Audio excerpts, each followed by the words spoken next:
লোকজন বলতো রহিমের সেলাই করা কাকি কখনো ছিঁড়ে না, কিন্তু এই কথার আড়ালে ছিল এক অজানা ভয়ঙ্কর রহস্য। কাফনটা ঠিক মতো সেলাই করেছিস তো? এবার তোর মাপ নিতে হবে।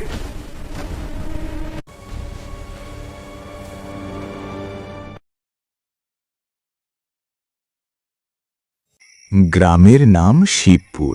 চারদিকে তাল গাছ, বাঁশঝাড় আর পুরনো কবরস্থান ঘেরা এক নির্জন জনপদ। সূর্য ডুবে গেলে এখানে কুকুরও একা হাঁটতে সাহস পায় না।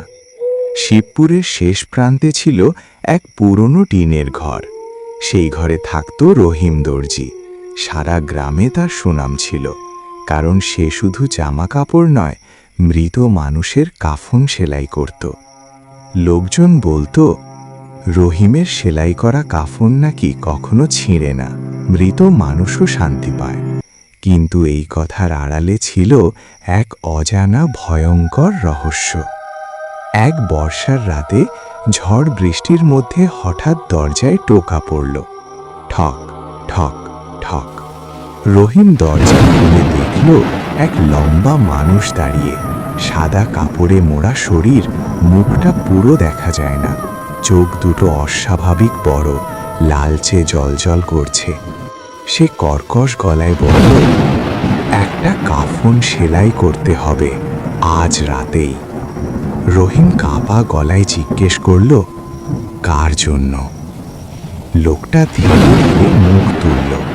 তার ঠোঁট সেলাই করা, কালো সুতো দিয়ে মোটা করে সেলাই করা ঠোঁট, যেন কেউ মুখ বন্ধ করে দিয়েছে।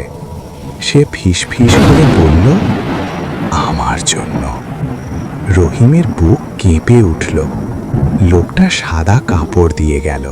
কাপড়ে কেমন একটা ভাঁচা গন্ধ, মাটি আর পচা দেহের মতো।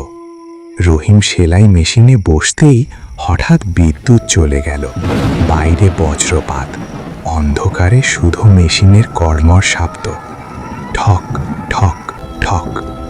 হঠাৎ রহিম অনুভব করল তার পেছনে কেউ দাঁড়িয়ে আছে। ঠান্ডা নিঃশ্বাস ঘাড়ে লাগছে। সে পিছনে তাকালো, কেউ নেই।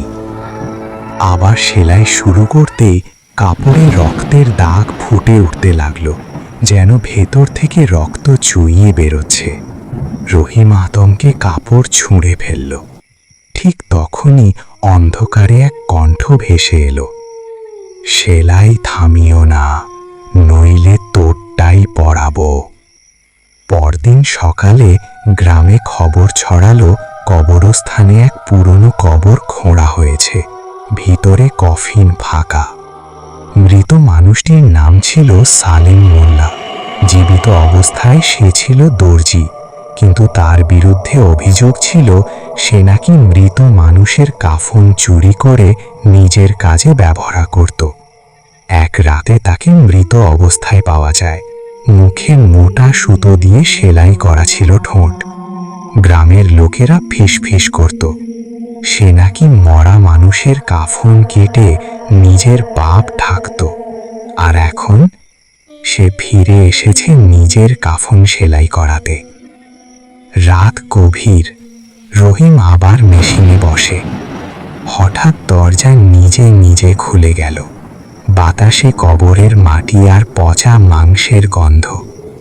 ধীরে ধীরে সেই সাদা কাপড় মোড়া ছায়া ঘরে ঢুকল। এবার তার মুখ পুরো দেখা যাচ্ছে। চোখ দুটো কোটর থেকে বেরিয়ে আসার মতো ফুলে আছে। ঠোঁট সেলাই করা, গাল পচে ঝুলে পড়েছে। মুখের ভেতর থেকে কেঁচো বেরোচ্ছে। সে ধীরে ধীরে নিজের ঠোঁটের সেলাই ছিঁড়ে ফেলল। ছিঁড়তেই কালো রক্ত ঝরতে লাগলো। ভাঙা গলায় বলল, কাফনটা ঠিক মতো সেলাই করেছিস তো? রহিম কাঁপতে কাঁপতে কাফনটা এগিয়ে দিল।